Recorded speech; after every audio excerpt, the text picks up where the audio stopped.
Hola, buenos días. Mi nombre es Marcos Alejandro Reséndiz Hernández y actualmente me encuentro cursando la carrera de ingeniero mecánico electricista. En este producto integrador de aprendizaje voy a hablar de los circuitos eléctricos. Bueno, ¿qué es un circuito eléctrico?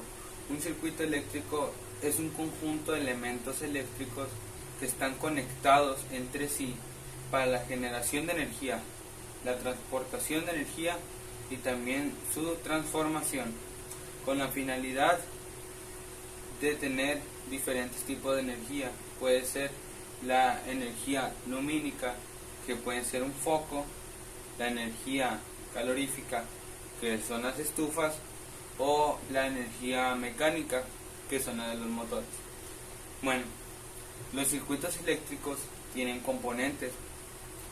Los componentes de un circuito eléctrico son el generador. Este es el que otorga la energía o la electricidad al circuito eléctrico completo.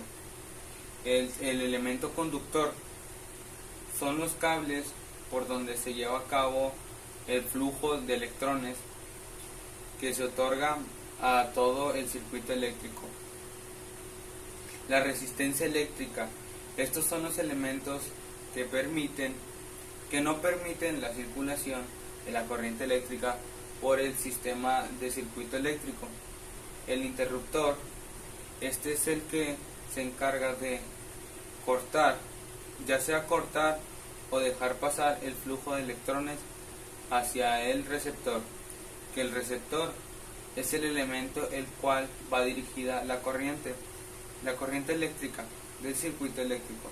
Un ejemplo muy común es el de los focos. Este se puede estar en nuestras casas, forma parte de un circuito. O sea, los focos que tenemos en nuestras casas forman parte de un circuito eléctrico, al igual que los interruptores y los cables que están en la casa.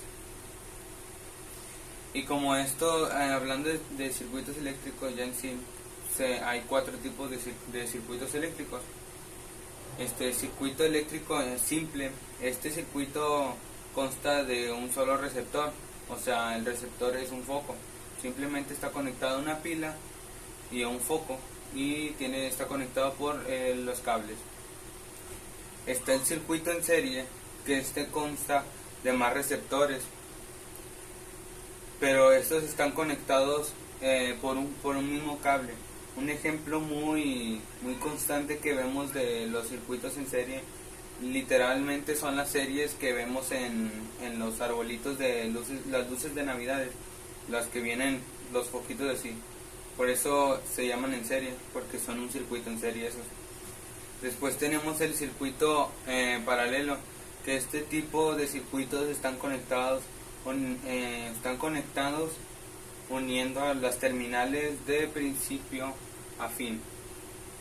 Y por último tenemos el circuito mixto, que el circuito mixto no es nada del otro mundo más que el circuito paralelo, el circuito mixto o el simple conectados entre sí. A eso se le llama un circuito mixto, porque está hecho de los dos circuitos anteriores. También cuando hablamos de circuitos eléctricos, algo malo que pasa en ellos es un cortocircuito.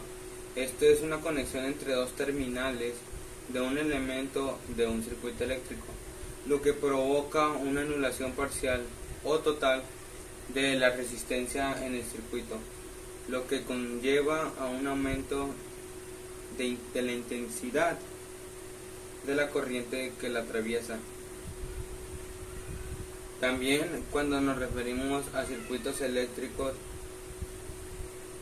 se nos viene a la mente los esquemas eléctricos, porque es cierto que siempre que estudias circuitos eléctricos lo primero que ves son los esquemas, son los dibujos o representaciones gráficas de los elementos eléctricos que contiene un circuito eléctrico.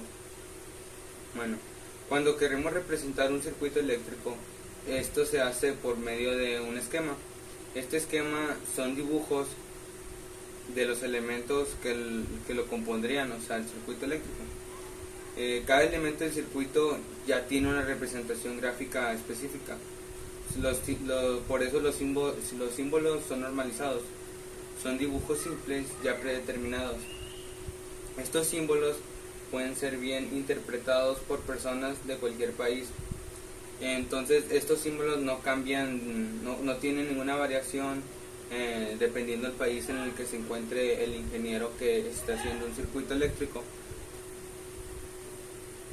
Entonces los símbolos ni los circuitos eléctricos varían dependiendo, no varían dependiendo del país en el que estés. En todos los países siguen siendo los mismos símbolos y circuitos eléctricos.